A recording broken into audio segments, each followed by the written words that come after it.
You're listening to the Westminster Canterbury Tales podcast, creating community to foster joy and well-being.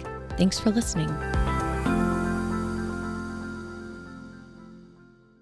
Welcome to Westminster Canterbury on Chesapeake Bay. This is Ben Fraser with Tell Me a Story, and today we're interviewing Lourdes Little, and we're so glad that you're with us, and say hi. I'm glad to be with you. You have some very interesting stories about your childhood, because you were born right around the time of World War II. So tell us where you were born first, and a little bit about your childhood. I was born in the Philippines in 1940, and I lived in the Philippines until I was 24 years old. Now, we did a lot of moving around when I was a baby because my father's job. And a lot of things I'm going to say about my early childhood are stories from my mother and cousins because I was too young. But when I was less than 2 years old, the Second World War broke out. The Japanese army invaded the city where we were living.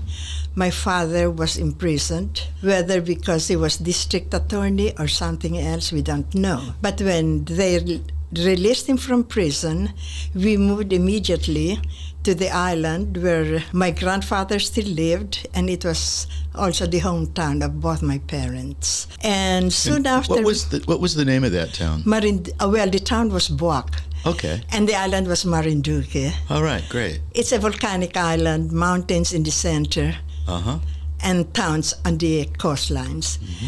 And soon after we got there, the Japanese soldiers came and everyone left town. We went to a coconut plantation that my mother inherited from her parents. It was in the hills. It was far away enough from town that there was no road. And I don't know how long we were there, but when things quieted down, we went back to town. And around that time, my sister was old enough to go to kindergarten, and the Catholic school was open.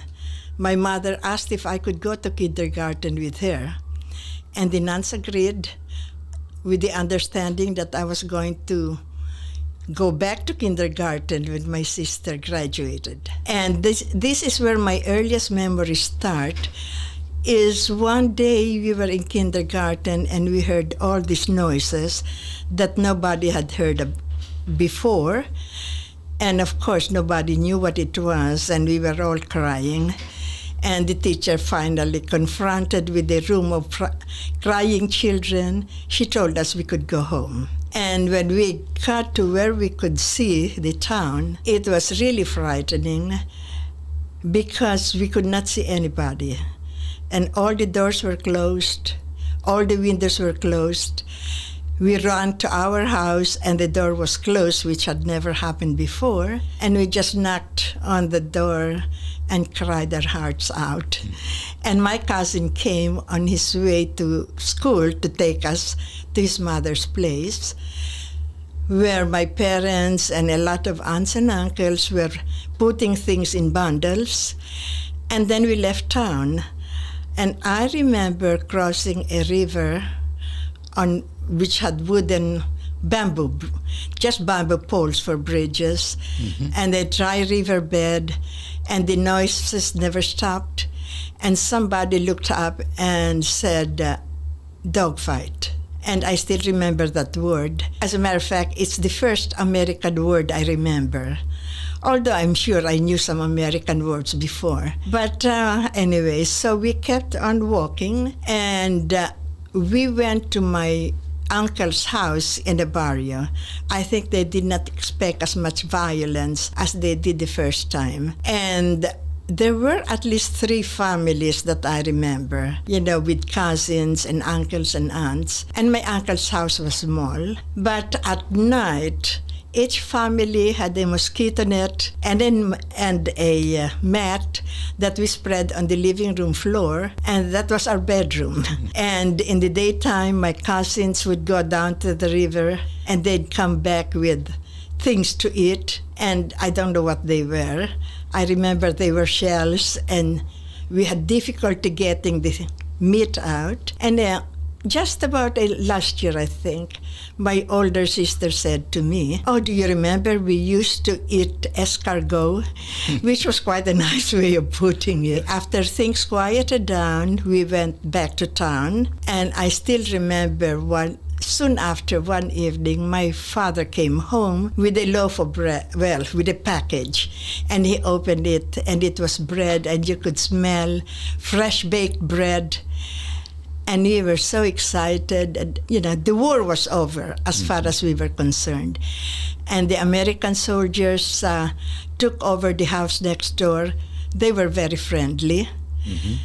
And eventually they left. School started again. I went back to my second year of kindergarten. And then the school year ended. I was going back to my third year of kindergarten. And I absolutely refused. And I don't know if I was very persuasive or if I had a temper tantrum.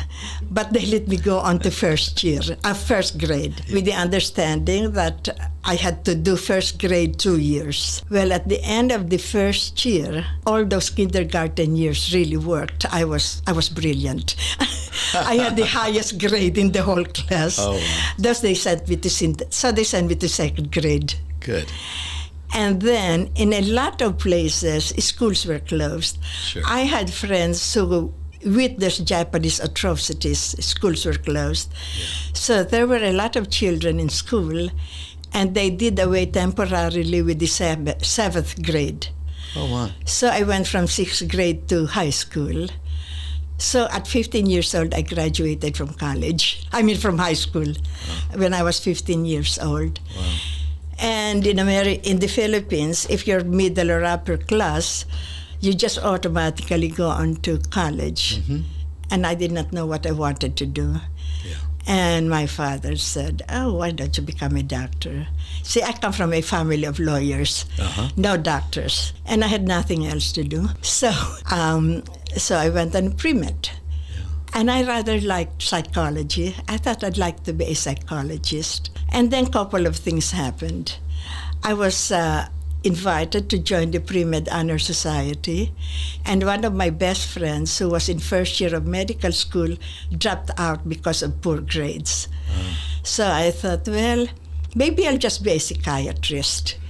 And going to medical school seemed like it was an intellectual challenge. And on my last year of medical school, we spent 1 month in psychiatry, and I was assigned a patient for the whole month who had recently been admitted. She was a severe case of depression. 1 week later, I was very depressed.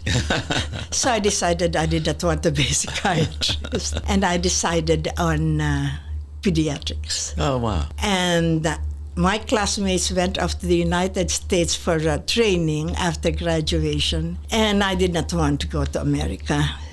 So I did a year of residency in my hospital, but the pay was practically nothing. And after 8 years of college, I was still depending on my father for money. So I decided to go to the United States. And that's how I ended up doing my internship at the State University of New York, Upstate Medical Center in Syracuse. Oh, wow. So you were in Syracuse, your first internship. And my first winter. Oh, yes. A little different than the Philippines. Yeah, and in the middle of winter, the director said to me, "Would you like to stay for your residency?" I thought that was quite a compliment, but I said, "I'm going south." Now, I went as far south as Philadelphia. Oh, my. That's not and that from far. what I know from living in Virginia and hearing about what was happening in the 1960s, I'm glad I did not go further south than Washington, D.C. So on the second year of residency, and you were eligible to take the examinations for certification by the American Board of Pediatrics. Mm-hmm. I was not interested. I said, I'm not going back to America. I don't need that piece of paper. Yeah. But one of our residents, older than the rest of us, he was a professor at a university in Romania when it was communist. His wife was a doctor, and when she was in Greece on a conference, he escaped. And went to America, and he had no credentials, no papers, and he had to start all over again as an intern. And he persuaded me to take the exams. So I took the written exams, I passed it. I took the oral exams, I passed. So I could now call myself a board-certified pediatrician, and I went home. What do you remember best about growing up in the Philippines? When I came to America, I could see the difference. First of all, we lived a really sheltered life. My parents had 7 children. We all went to Catholic school. We all went to college. And I remember every year, my father had to take out a loan. And by the time he finished paying it, it was time for another loan. Yeah. And I spent 4 years in college, longer than anybody else. And also, in the Philippines is a poor country. Right. So it's fairly easy to get help. So we grew up with housemaids and a driver and a cook and all that. Yeah. And that's one of the things I really had to work with when I got married and moved to America. Oh, yeah, sure. Yeah, I thought, I've got to spend the rest of my life doing this. It was depressing. Yeah, of course, yes. Now, when I came back from the Philippines after I had finished my residency, I joined the staff of a children's hospital. All right. And our director was invited to start a family planning program in a maternal and child health program. Okay. I was asked if I wanted to study for a Master of Public Health at the University of Hawaii. Oh, my. And of course I said yes. And that's where I met George. Oh, yeah. And, well, it was wonderful being a student again. It was so different from medical school. And of course, living in Hawaii was, it was lovely.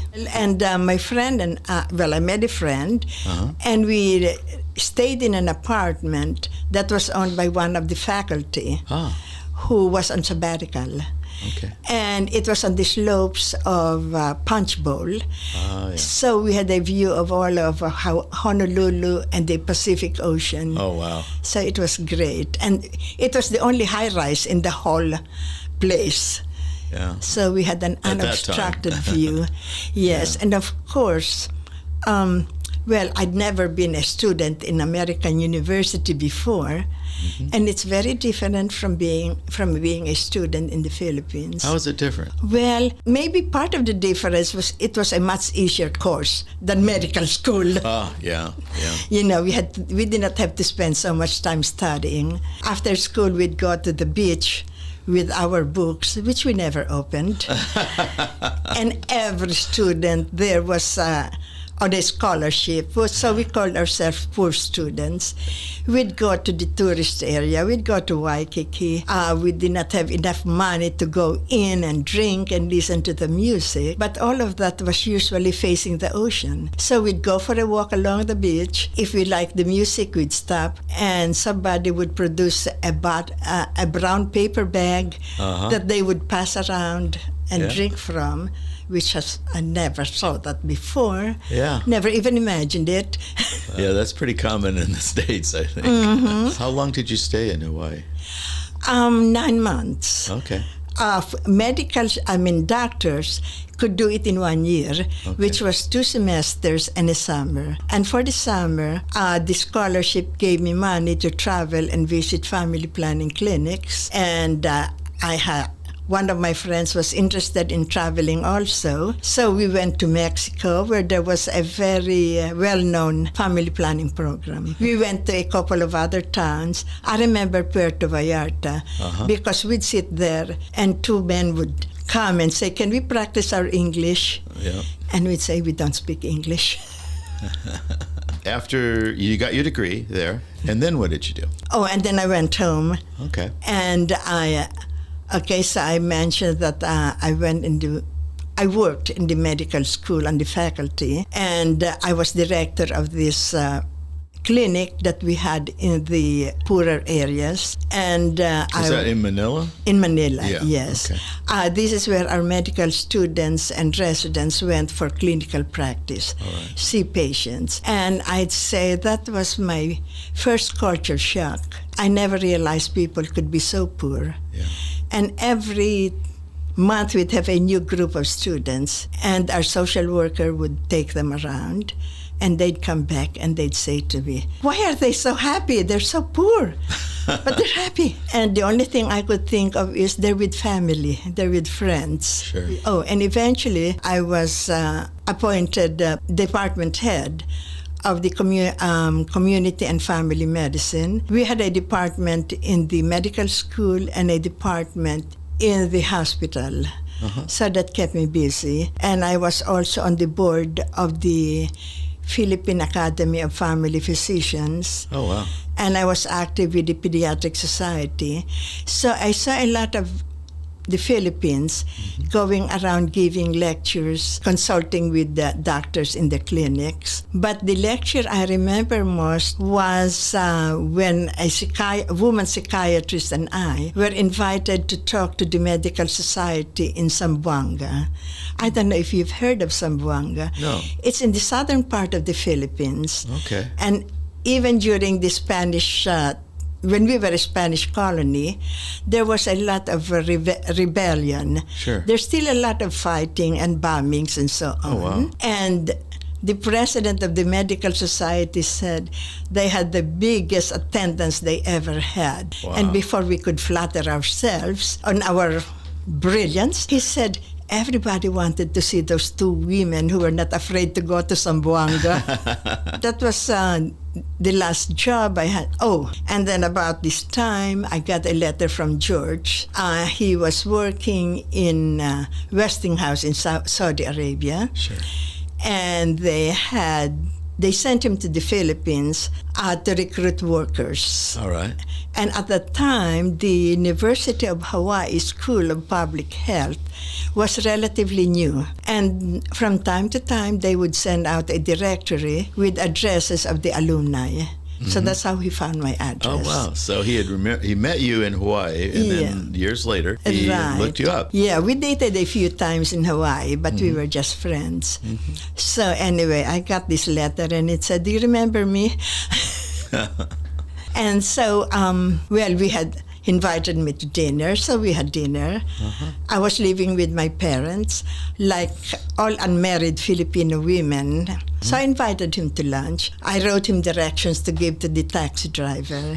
He found a place. The third day, he rented a car and he drove to our place, which really surprised me because it was about an hour's drive. Oh, wow. So in Saudi Arabia, apparently they worked 6 days a week. And after every 11 weeks, Westinghouse would give them 2 weeks off and a ticket to their home in the United States. And very often he would trade that in for a ticket to the Philippines and spend his vacation there. And he knew everybody in the family. Our driver loved him. He used to give very big tips. And he always had a present for our maids. Anyway, after about 2 years, we got married. Oh, that's great. And a church wedding has so many formalities. Yeah. So we started with a civil wedding. Okay, sure. Okay, my father's friends. Yeah. Oh, I didn't mention this, but after the war, we went to Manila, and they set up a court to try people who were suspected of collaborating with the Japanese. And my father was appointed a prosecutor in that court. And after a few years, all the suspects had been tried, the court was abolished, and my father was appointed judge. Oh. And then eventually he was appointed justice in the Court of Appeals. Wow. And by the time George and I were ready to be married, his best friend had become a Supreme Court justice, and we were married in his office. Oh, wow. But before we could do that, George had to go to the Philippine equivalent of the FBI, and he was fingerprinted. Yeah. And then we had to go to the American Embassy, and he had to take an oath that he was legally free to marry. Yeah. So we got to our friends. George had a cousin.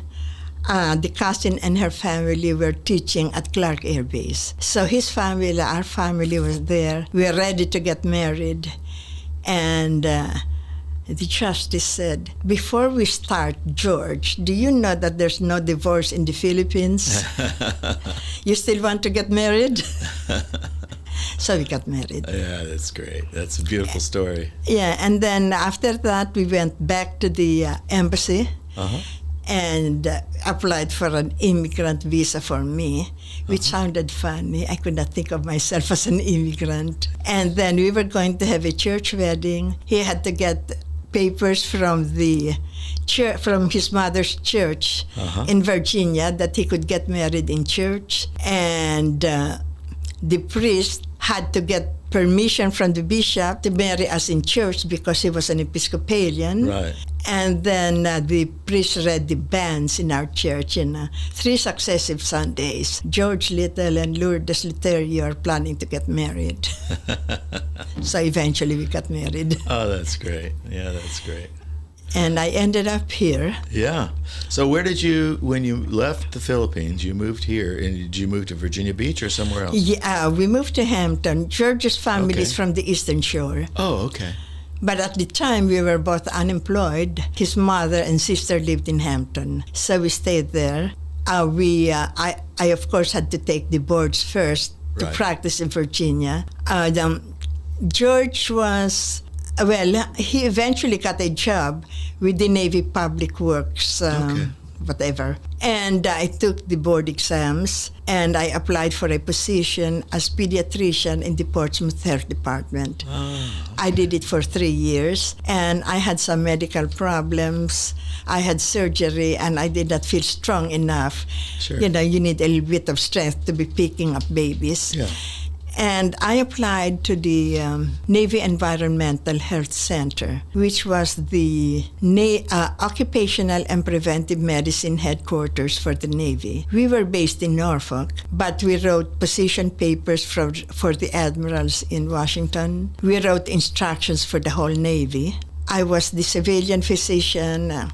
All the others were military. The civilians supposed to provide continuity. So, but I still had my pediatrics training in use. I wrote the Navy instruction for prevention of lead poisoning in children. Oh, wow.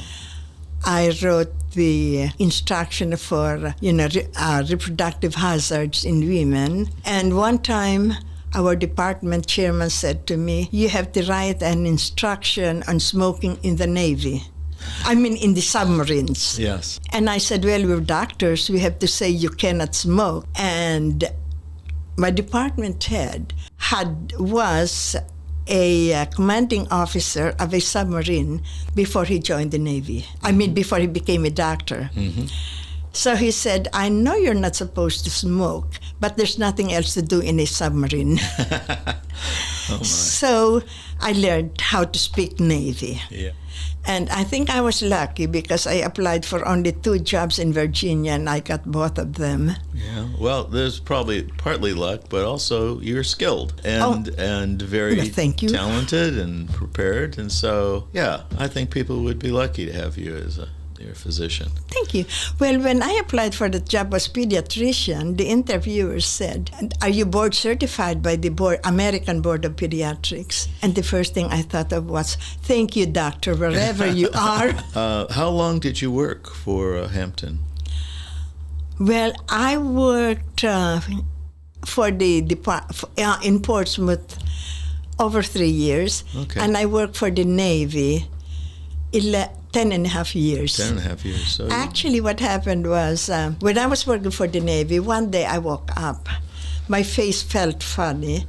And when I looked in the mirror, half of my face was paralyzed. Wow. And my first thought was, I'm having a stroke. And my second thought was, I wish I had retired when I was healthy. And my first thought was to examine myself. Yep. And I decided I was not having a stroke. It was Bell's palsy. Yep. But I could not go to work for a month because I just had difficulty with my eyes. When you cannot close your eyes. Sure. Oh, but I memorized the entire schedule of WHRO. I had nothing. I couldn't read or do anything at all. Yeah. But when I went back, this was the first week of December, I said to my department head, I'm going on vacation for Christmas and I'm not coming back. I'm going to resign. And he immediately said, would you like to work part-time? And I was so complimented because nobody worked part-time in our command. And I said yes immediately. But after a year, I decided I enjoyed the days off more than the days on. Sure.